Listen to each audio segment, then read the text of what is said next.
Britain and France's involvement in the Civil War. During the American Civil War, both Britain and France contemplated actions that might have sparked a direct confrontation with the United States. In 1861, the Confederacy, which consisted of 11 southern states that seceded from the United States, was engaged in a battle against the Union, the rest of the nation. As soon as the war started, the Union deployed its navy to blockade southern ports, effectively halting the majority of trade moving in or out. This was a major blow for the South, as their economy depended largely on cotton exports to Europe. Confederate leaders thought that if strong nations like Britain and France were to officially acknowledge them as an independent nation, they might step in to pressure the Union to lift the blockade. This would revive the cotton trade, flood in crucial weapons and supplies, and greatly strain the U.S. government's capacity to continue the fight. While Britain and France officially maintained their neutrality, they acknowledged the Confederacy as a belligerent, meaning they saw it as a nation involved in conflict. This granted it specific rights under international law. Emperor Napoleon III of France urged Britain to collaborate with him on a strategy that might have resulted in acknowledging the southern states. However, President Abraham Lincoln cautioned that this action would be seen as a declaration of war. Britain turned down the idea, even though Prime Minister Lord Palmerston had a personal inclination toward the Confederacy. He understood that backing the South could put British merchant ships at risk and raise the possibility of a U.S. invasion of Canada, which was still a British territory at that time. That year, tensions peaked during the Trent Affair when a Union ship captured 2 Confederate diplomats from a British ship. Britain responded with fury, deploying troops to Canada and gearing up for conflict. However, the situation was successfully settled through diplomatic efforts. By 1862, Britain's textile industry was grappling with a lack of southern cotton due to the Union's blockade. However, it still felt like intervention was too risky. France was more inclined to support the Confederacy, partially due to Napoleon III's ambitions in Mexico. However, he refused to take action without the support of Britain. By 1864, Napoleon III had entirely given up on the idea, thanks to defeats in the South and escalating tensions across Europe. Germany's strategies during the imperial era. In the late 19th and early 20th centuries, while Germany was striving to match other colonial powers, its military leaders covertly developed various strategies for invading the United States. From 1897 to 1903, junior officers in the Imperial German Navy crafted comprehensive plans outlining how an attack could unfold. The aim was to undermine the United States, curb its rising influence in the Pacific, the Caribbean, and South America, and open up avenues for German expansion in those regions instead. In the winter of 1897, Lieutenant Eberhard von Monty devised the initial strategy, which aimed at crippling America's naval power on the East Coast. The German fleet planned to sail across the Atlantic, defeat the U.S. Navy in a significant battle, and target the shipyards in Hampton Roads, a location von Monty described as America's most vulnerable defense point. He thought that losing this region would compel the U.S. to come to the negotiating table. America's triumph in the Spanish-American War of 1898 altered Germany's strategies. With Puerto Rico in the hands of the U.S. and Cuba heavily swayed by American influence, Germany missed out on the opportunity to establish a base in the Caribbean. In March 1899, von Monty enhanced the plan, making it far more ambitious. An invasion of New York City and Boston by land. A convoy of 60 warships and numerous transport vessels would transport 100,000 troops across the Atlantic, landing at Cape Cod to advance toward Boston, and at Sandy Hook to launch an assault on New York. German warships aimed to obliterate harbor defenses and bomb Manhattan, creating widespread panic among civilians. General Alfred von Schlieffen cautioned that although 100,000 troops could capture Boston, an even larger force would be necessary to take New York, which had a population of 3 million. Transporting such a large number of soldiers would have posed a challenge, since Germany lacked sufficient transport ships. In December 1900, the Kaiser proposed that they initiate the invasion from Cuba rather than Germany, but that plan hinged on first taking control of Cuba. In 1901, Lieutenant Hubert von Reber-Paschwitz set out to explore Cape Cod and determine if it would be a suitable landing spot. He deemed it inappropriate for the plan and proposed relocating it to Manamet Point, where warships could provide artillery support. Drawing on a U.S. defense report he had acquired, he suggested a second landing at Cape Ann, north of Boston, to launch an assault from 2 flanks. Schlieffen began to second-guess the plan again, pointing out that the U.S. was already aware of the region's vulnerabilities and could fortify its defenses ahead of the assault. In the years between 1902 and 1903, naval officer Wilhelm von Buchel revealed the ultimate plan to establish a German naval base in Calabria, Puerto Rico, aimed at posing a threat to the Panama Canal. However, circumstances were shifting. The U.S. Navy was expanding following its triumph against Spain. Britain's Royal Navy was gaining strength, while Germany was lagging in the race for naval supremacy. Additionally, in Europe, the 1904 Entente Cordiale between Britain and France increased the chances of a European war over a potential attack on America. In 1906, Germany had given up on its invasion plans. They stayed hidden until 1970, when historian Hular Herwig discovered them in the German military archives in Freiburg. The Zimmermann telegram strategy. In January 1917, amidst World War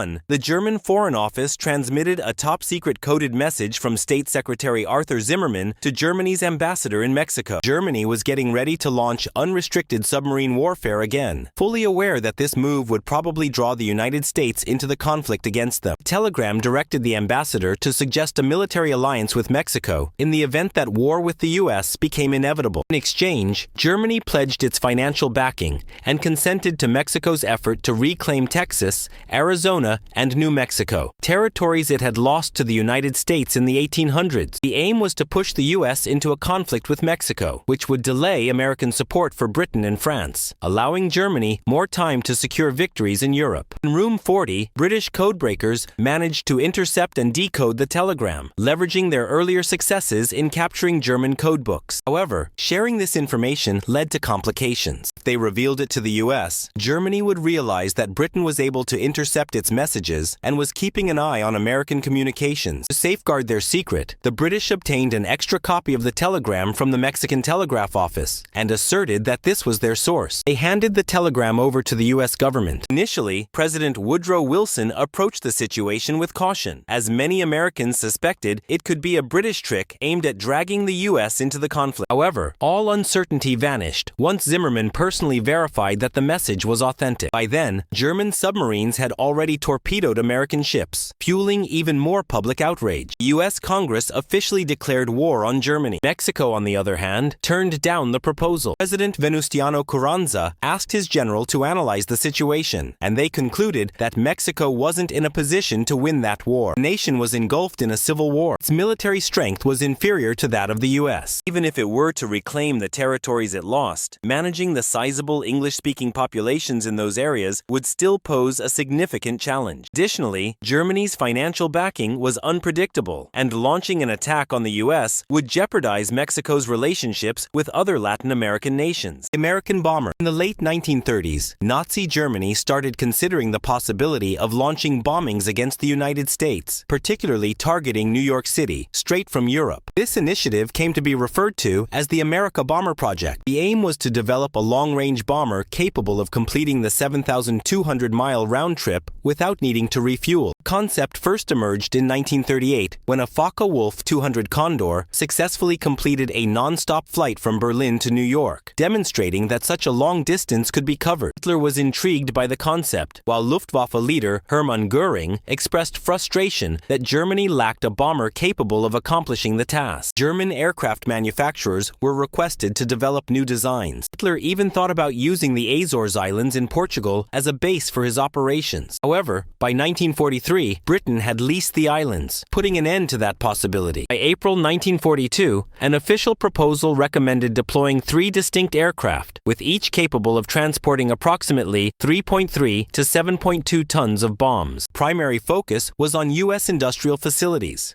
particularly those producing aircraft engines, aluminum, and precision components. German strategists aimed for these attacks to prompt the U.S. to relocate its air defenses from Britain, thereby giving the Luftwaffe an upper hand in Europe. Although 2 prototypes were created, recent studies reveal that the well-known assertions about them arriving on the U.S. coast in 1944 were actually untrue. Another intriguing concept was Wien Sanger's Silver Vogel, a rocket-powered suborbital bomber designed to potentially hit targets anywhere on the globe, though it ultimately remained just a theoretical idea. In truth, the plan encountered significant issues as Germany struggled to produce dependable engines and faced resource shortages that were further intensified by Allied bombing. Even if a bomber had reached the U.S., its limited bomb capacity would have resulted in minimal long-term damage, and Germany lacked a nuclear weapons program to make the operation truly impactful. By the war's conclusion, the American bomber was deemed too expensive and impractical to continue, while some designs had an impact on post-war projects, like Sanger's Silvervogel, which sparked early concepts for space planes that ultimately contributed to the creation of the space shuttle. Canada's proactive strike. In 1921, Canadian Lieutenant Colonel James Sutherland Brown devised a secret strategy known as Defense Scheme No. 1, outlining a surprise invasion of the United States by Canada. It was intended for just one specific situation. In the event of war between the U.S. and the British Empire, his strategy was for Canadian forces to take the initiative, swiftly advancing into northern U.S. territory before America could launch a full-scale attack. The aim wasn't to occupy U.S. land, but to stall their progress, giving Canada and Britain the time they needed to provide assistance. In the western region, Canadian forces would set their sights on Seattle, Spokane, and Portland. Starting from Winnipeg, the troops would march south to seize Fargo and Great Falls before continuing their advance towards Minneapolis. Troops from Quebec would set their sights on Albany, while forces from the Maritimes would advance into Maine. Once they achieved their objectives, the Canadians would pull back, sabotaging bridges and railways to hinder any chase. From 1921 to 1926, Brown and a group of officers covertly crossed the border dressed in civilian attire to investigate the landscape, including roads, railroads, and river crossings. He even theorized that some Americans, feeling disillusioned with their government during Prohibition, might actually find themselves empathetic towards Britain and Canada. Backers like General George Parks viewed the plan as a gamble, yet potentially successful. Although critics labeled it as unrealistic and reckless, Brown hadn't consulted with Britain, which had no plans to deploy a large military force. This oversight could have put Canada's finest troops at risk without achieving any significant outcome. Some people contended that protecting major ports was significantly more crucial than carrying out attacks on the U.S. In 1928, the newly appointed Chief of the General Staff, Andrew McNaughton, scrapped the plan to maintain peaceful relations between the U.S. and Britain. It was discovered later that the United States had its own version of this strategy, known as War Plan Red, created in 1930, which detailed a potential invasion of Canada under similar circumstances. Operation AL. In June 1942, Japan launched Operation AL, invading the distant Alaskan islands of Attu and Kiska. For the first time since the War of 1812 with Britain, a foreign power had taken control of a part of the continental United States. The objectives included expanding Japan's patrol zone in the North Pacific, halting the U.S. from establishing forward air bases,